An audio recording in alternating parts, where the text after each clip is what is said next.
Salut à toi pilote, aujourd'hui on se retrouve dans une toute nouvelle vidéo et on va parler de l'art du dépassement en karting.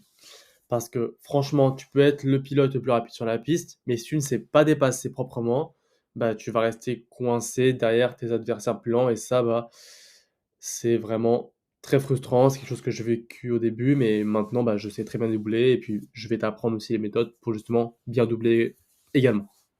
Alors, je vais te donner en fait la méthode, en 3 étapes que les pilotes utilisent pour dépasser efficacement pardon et surtout proprement.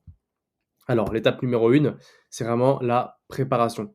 Avant même de tenter quoi que ce soit, tu dois observer ton adversaire et quand je dis observer, je parle d'une vraie observation, une vraie analyse, pas juste regarder son casque.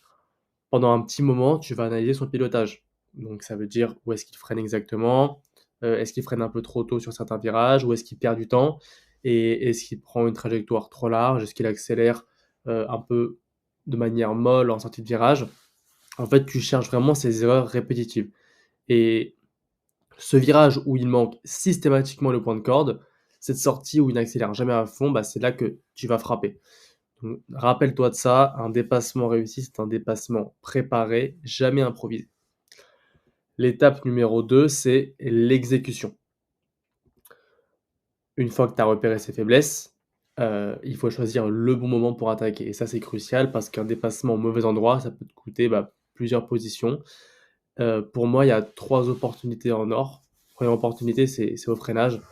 Donc tu vois, si ton adversaire, freine un peu tôt, tu retardes ton point de freinage et tu plonges à l'intérieur. C'est-à-dire que dès qu'il freine, tu te décales à sa hauteur et dès que ton train avant arrive à son niveau centre arrière, boum, tu freines. Mais attention, le but, c'est vraiment d'être capable de tenir vraiment ton frein pour ne pas le toucher et ne pas lui rentrer dedans.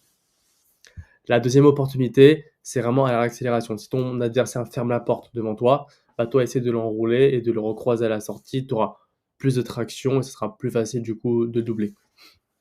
Pense bien de toute manière que ton attaque, elle se prépare depuis le virage précédent et pas dans le virage même. Troisième opportunité, du coup, à l'intérieur d'un virage qui s'ouvre en entrée, parce que tu as juste à tirer droit. En fait, ces virages, ils sont parfaits pour passer à l'intérieur si l'adversaire prend une trajectoire large. Tu vois, si ça s'ouvre comme ça, au moment où il ouvre, toi, tu vas droit et là, c'est dépassement assuré. C'est super facile. Donc la règle d'or, c'est tu n'engages le dépassement que si tu es sûr de pouvoir le finaliser. Un dépassement raté, ça te fait perdre de la vitesse, ça ouvre la porte, à tous les pilotes derrière toi et tu peux vite perdre 4 ou 5 places si tu fais, un dépassement, hésitant, on va dire. Donc pas de demi-attaque, dès qu'on se sent prêt, on y va. Ensuite, l'étape numéro 3, c'est la finalisation. Passer devant, c'est bien, rester devant, c'est mieux. Donc une fois que tu es à l'intérieur, concentre-toi, sur la sortie de virage parfaite. Si tu sors mieux que lui, il va avoir du mal en fait à te contre-attaquer. Ensuite, ferme la porte de manière intelligente. Pas de brutalité, juste du placement stratégique et anticipe la réplique. Donc ton adversaire va forcément tenter de reprendre sa position, surtout s'il est plus rapide. Donc vraiment protège les zones de dépassement évidentes, dans les virages qui suivent. Si tu vois que c'est une chicane, pas besoin de fermer. Par contre, si c'est un virage qui s'ouvre, là, essaye de réfléchir et sois malin. Un point crucial que j'aimerais aborder aussi, c'est vraiment la sécurité et le respect. On n'en parle pas assez, mais si tu veux, le kart, c'est de la compétition, certes, mais jamais au détriment du coup de la sécurité. Un contact, ça peut causer des dommages, que ce soit matériels, des blessures, une disqualification. Donc vraiment, essaie toujours de laisser un micro-espace avec, le kart à côté.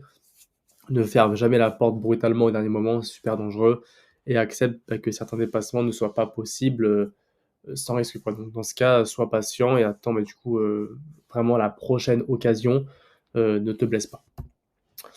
Voilà pour conclure, brièvement, je te donnais vraiment la méthode pour dépasser proprement et efficacement. Ça a été rapide, j'en suis conscient. La vitesse brute, elle t'amène dans le combat, mais c'est vraiment l'intelligence de course qui va te faire, du coup, gagner la course. Alors, dis-moi en commentaire, toi, quel type d'adversaire te pose le plus de problèmes en piste, que ce soit un pilote qui défend tout le temps, un pilote imprévisible? Dis-moi tout. Si cette vidéo, elle t'a aidé, n'oublie pas de liker et de t'abonner pour que tu puisses recevoir les prochaines techniques, de karting qui vont te permettre de vraiment faire la différence en piste et bien évidemment, réserve ton appel grâce au lien dans la description si tu veux qu'on t'accompagne également, te donner vraiment des tactiques encore plus poussées, qu'on t'accompagne pour que tu puisses maîtriser un dépassement, sans erreur. Ça, c'est vraiment 15 années d'expérience que j'ai. que j'ai pu recevoir, que j'ai transmis même à d'autres pilotes et qui aujourd'hui, montent sur des podiums, grâce à mes conseils. Donc voilà, en tout cas, je te dis à très vite, passe une bonne journée. Ciao, ciao.